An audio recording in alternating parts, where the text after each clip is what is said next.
Here's a quiet revolution that happens when you stop reaching out. Not many will notice it at first. There's no announcement, no explosion, no dramatic exit, just silence. A silence born from exhaustion, not hatred, from clarity, not confusion, from peace, not punishment. It begins with one decision. I will no longer beg to be seen. You used to write long messages, hoping she'd understand. You used to wait for replies, even if they came hours or days later. You convinced yourself that love required effort, but it never occurred to you that real love isn't supposed to feel like a negotiation. Then one day, the weight of the imbalance becomes unbearable. And rather than fighting for her attention again, you put your phone down, you take a deep breath, and you choose stillness over struggle. This is the moment of power, not loud, not angry, but transformative. And she may not notice right away. She may think you're playing a game. She may even wait, expecting you to come back like you always have. But the Stoic man doesn't walk away to provoke a reaction. He walks away to preserve his soul. Because the truth is, you can't truly hear your own thoughts when you're constantly chasing someone who never listens. You can't evolve when you're stuck in cycles of proving, fixing, and convincing. And you can't access your full masculine strength if you're always apologizing for having needs, expectations, and boundaries. So what happens when you stop contacting her? At first, nothing. There's silence, emptiness, maybe even grief. But then, growth. Because what feels like abandonment is often just the first breath of self-respect. You begin to realize you haven't laughed like that in months. You haven't slept through the night without checking your phone in ages. You haven't sat with your own company and actually enjoyed it since before she came along. You start reading again, lifting again, meditating. You rebuild the daily habits you once dropped for her convenience. And slowly, you remember who you were before she became your fixation. That's when something sacred begins. You no longer need her. And that, ironically, is when she might return. Not because you begged, not because you manipulated, but because you've become what very few men allow themselves to be in the modern world. Centered, untouchable, grounded, stoic. She may test the waters, reach out with something casual, try to stir emotion in you again. But you're not the same man anymore. The moment she left your world, she made space for you to build one without her. And you did. And if she comes back now, she'll meet a different version of you. One that doesn't tolerate inconsistency. One that values peace over passion. One that knows his worth and refuses to compromise it for fleeting affection. Because the Stoic man understands something most never learn. If you must lose your center to keep someone, you've already lost. And if she never returns, that's fine too. Because this time, the silence didn't break you, it built you. You've stopped measuring your value through the lens of someone else's response. You've stopped offering full loyalty to someone who gave you partial effort. You've stopped placing your healing in hands that only knew how to hurt. And now, your time is sacred.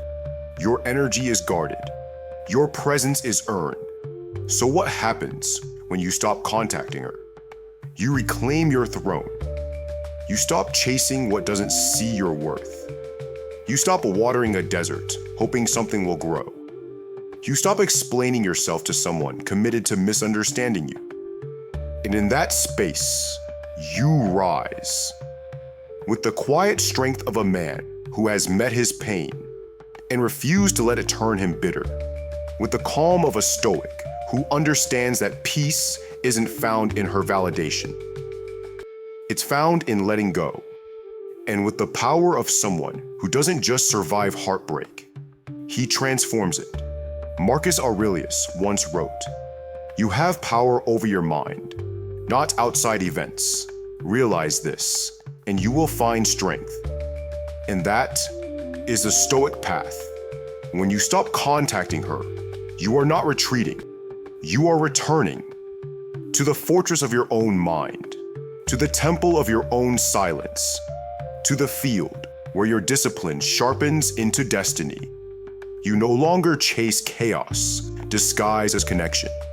You no longer seek comfort in confusion. You no longer trade your peace for temporary pleasure. You walk alone, yes, but not as a victim. As a man who knows that solitude is the price of clarity. You begin to understand what Epictetus meant when he said, "Freedom is the only worthy goal in life. It is won by disregarding things that lie beyond our control." And what lies beyond your control? Her replies, her feelings, her decisions, her confusion. Let her wrestle with her own journey. You've got your own to finish. This is where you rise above the noise, above the need for validation, above the fear of rejection. You are no longer ruled by what she might think of your silence, because you've already made peace with your presence. You learn to love the echo of your own thoughts again, to honor your word to yourself, to move through the world with purpose, measured, unwavering, alive. And from this space, something incredible happens. You stop seeking women who want to be chased, and you attract women who are ready to walk beside you. You stop explaining your standards and start living them.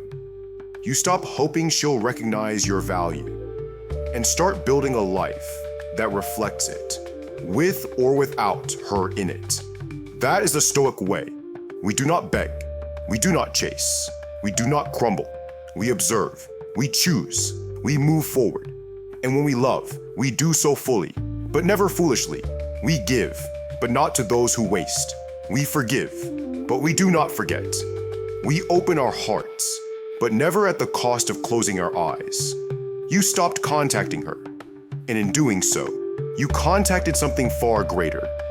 Yourself, the man you were always meant to be, focused, free, fierce in principle, and finally at peace.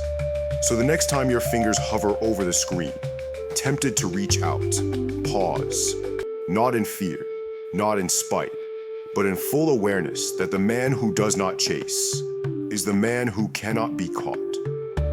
So remember, your silence is not emptiness. It is presence. It is wisdom.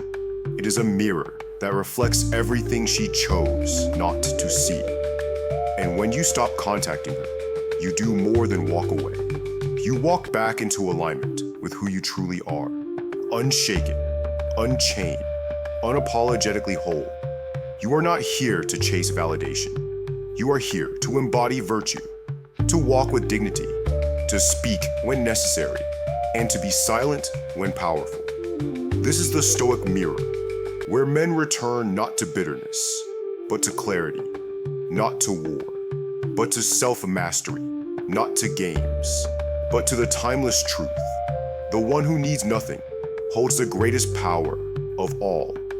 Now go, and let your silence speak for you.